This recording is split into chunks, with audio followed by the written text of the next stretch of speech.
Next kingdom Monera के बारे में जाननी है। तो किंगडम मोनेरा, मोनेरा जगत में बैक्टीरिया आते हैं, बैक्टीरिया। तो अब हम लोग को ये जाननी है कि ये जो बैक्टीरिया है, देखिए सभी लोग को पता है कि सूक्ष्म ऑर्गेनिज्म के नाम से बैक्टीरिया को कहते हैं, माइक्रो ऑर्गेनिज्म कहते हैं। और ये जो माइक्रो ऑर्गेनिज्म सूक्ष्म होते हैं, हमारे खुली आंखों से बिल्कुल भी नहीं दिखाई पड़ते हैं। और आपको ये जान के हैरान होगा कि आपकी जो हाथ है, इस हाथ में कितने प्रकार का बैक्टीरिया मौजूद होता है।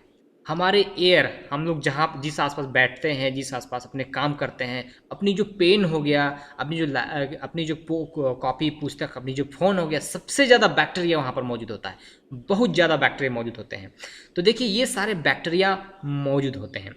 और इसके अलावा बैक्टीरिया कहाँ कहाँ होते हैं मैं बता दूँ। जितने भी एयर हो गया, मॉइस्ट प्लेस, नमी वाली जगह हो गया, हॉट स्प्रिंग, बहुत ही तापमान जहाँ पास गर्म है वहाँ पास भी, जहाँ पास 100 डिग्री सेल्सियस तापमान है वहाँ पास भी बैक्टीरिया आपको मिल जाएगी। और जहाँ पास -10-20 डिग्री सेल्सियस तापमान है वहाँ पास मिल जाएगा।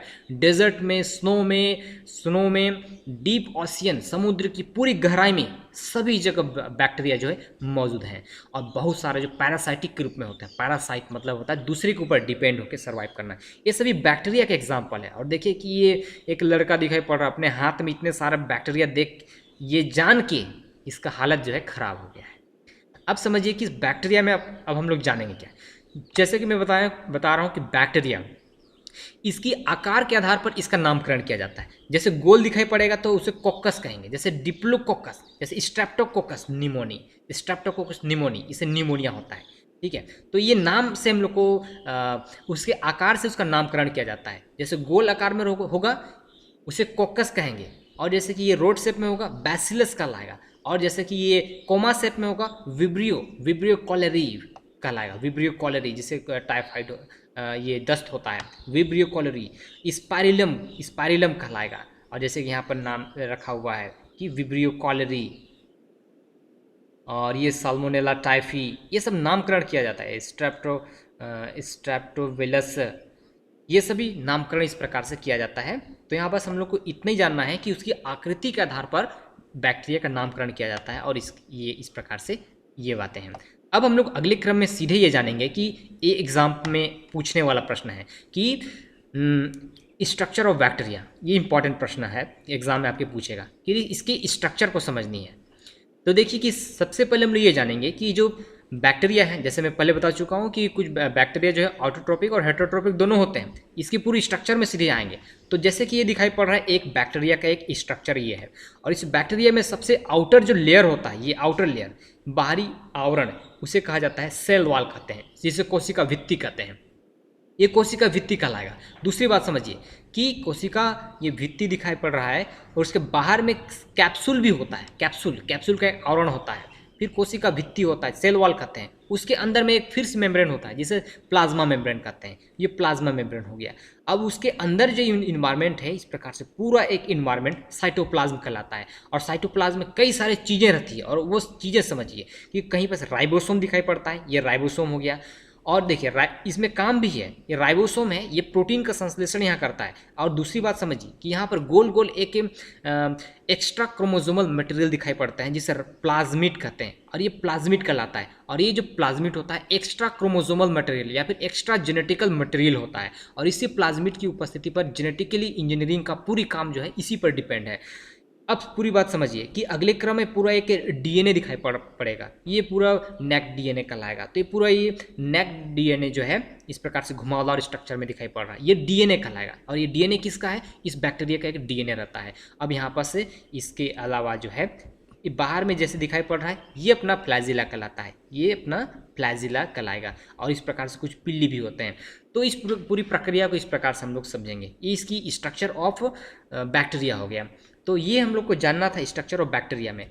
अब हम लोग यहाँ पर से ये जानना है हम लोग को कि इस पूरी बैक्टीरिया के स्ट्रक्चर में कुछ काम भी हम लोग को समझना होगा कि जैसे कि फ्लैजिला दिख रहा है, इस फ्लैजिला से क्या करता है, मूवमेंट करता है, बैक्टीरिया भी मूवमेंट करता है। जैसे ब्लड में हम जैसे साल्मोनेला टाइफी ये बैक्टीरिया रह जाएगा तो वो मूवमेंट करेगा, इसी फ्लैजिला से मूवमेंट करेगा, एक जगह से दूसरे जगह चले जाएगा। और इसका जो बाहर में जो कैप्सूल दिखाई पड़ रहा है ये बड़ा ही स्ट्रॉन्ग ये इसका आवरण होता है। क्योंकि स्ट्रॉन्ग आवरण होने के बावजूद भी अत्यधिक तापमान, एसिड इन्वायरमेंट और कई सारे मॉइस्ट प्लेस या फिर जहाँ पर से साल्ट वाले जोन है वहाँ पर भी, चाहे मीथेन वाले जो जोन है वहाँ पर भी यह सर्वाइव कर सकते हैं। इसलिए जो है हमारे शरीर के अंदर जो है जब पैरासाइटिक के रूप में रहते हैं और कई प्रकार की बीमारी भी उत्पन्न करते हैं। और ये कोई ये इनका जो प्रभाव जो है हमारे शरीर का इसके प्रति जो प्रभाव जो है बड़ा ही सिंपल हो जाता है, तब ये बीमारी हम उत्पन्न करते हैं। अब अगले क्रम में हम लोग बैक्टीरिया के बारे में ये जानेंगे। देखिए कि बैक्टीरिया, मैंने बताया कि बैक्टीरिया को दो भाग में रखा गया है, इसकी जो क्लासिफिकेशन है बैक्टीरिया की। एक को कहते हैं आर्कियो बैक्टीरिया, समझना है आर्कियो बैक्टीरिया, और दूसरे को यू बैक्टीरिया कहते हैं। तो ये जो आर्कियो बैक्टीरिया है, समझिए आर्कियो बैक्टीरिया मतलब होता है प्रिमिटिव बैक्टीरिया, जो पहले जैसे कि इवोल्यूशन के क्रम में सबसे पहले आर्कियो बैक्टीरिया ही इस पृथ्वी पर बने। तो आर्कियो बैक्टीरिया में भी कई प्रकार के बैक्टीरिया हैं, कुछ को हैलोफिल्स कहते हैं, थर्मो एसिडोफिल्स कहते हैं, मिथेनोजेंस कहते हैं। समझिए कि हैलोफिल्स में होता क्या है, ये जो हैलोफिल्स है समझिए कि जहाँ पर साल्ट, जैसे कि समुद्र में जो साल्ट वाला जोन रहता है, कभी कभी होता क्या है, समुद्र चले गए, मस्त से नहा रहे हैं और थोड़ा सा पानी मुंह में चला जाता है, कितना खारा होता है, उसको पी ही नहीं सकते। लेकिन उस वाले जोन में यदि बैक्टीरिया रहेगा तो उसे हैलोफिल्स बैक्टीरिया कहेंगे। समझिए अगले क्रम में थर्मो एसिडोफिल्स जानना है। तो थर्मो एसिडोफिल्स में वे बैक्टीरिया होते हैं जो कि अत्यधिक तापमान और एसिडिक इन्वायरमेंट में भी सर्वाइव कर सकें, वो थर्मो एसिडोफिल्स बैक्टीरिया होते हैं। अगले क्रम में मिथेनोजन बैक्टीरिया। तो मिथेनोजन बैक्टीरिया में जहाँ पर मीथेन ज़्यादा मात्रा में हो वहाँ पर भी सर्वाइव करने वाले बैक्टीरिया मिथेनोजन बैक्टीरिया कहलाते हैं। तो ये मिथेनोजन जो बैक्टीरिया है ये प्राय कहाँ देखने को मिलती है, रूमिडेंट ऑर्गेनिज्म में, जैसे कि जो जुगाली करते हैं वो जानवर, जैसे कि गॉट हो गया, बकरी हो गया, उसके अमाशय में मिथेनोजन बैक्टीरिया वो पाए जाते हैं।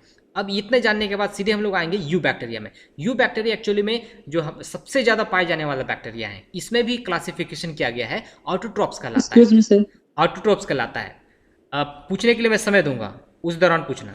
देखिए यू बैक्टीरिया में ऑटोट्रॉप्स कहलाता है।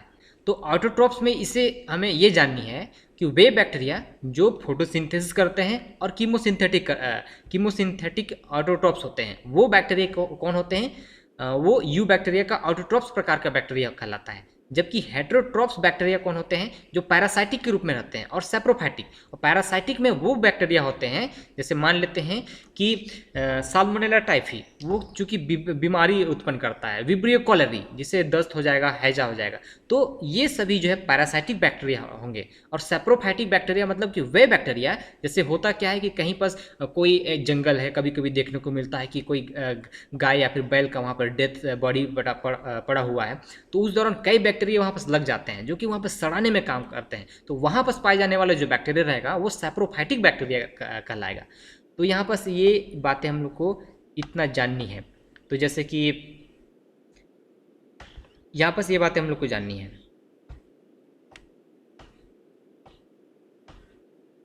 हाँ, कौन सा क्वेश्चन था,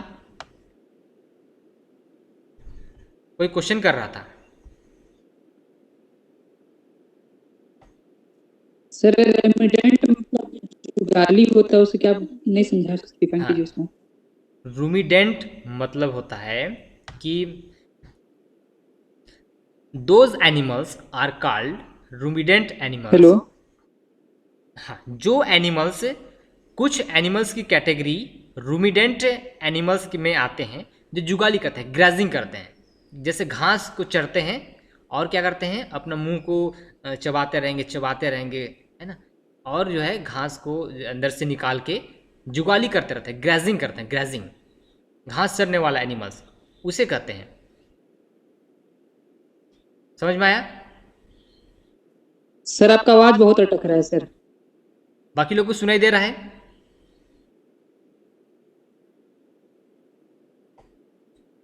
आस्था गुप्ता समझ में आ रहा है?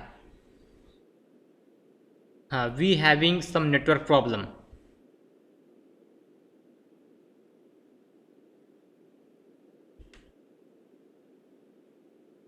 मेरी वॉइस सभी तक जा रही है? सर वो रेमिडेंट मतलब घास चरना, मतलब ग्रेजिंग होता है ना, हाँ, जुगाली करना मतलब। हाँ, रूमिनेंट ऑर्गेनिज्म में वे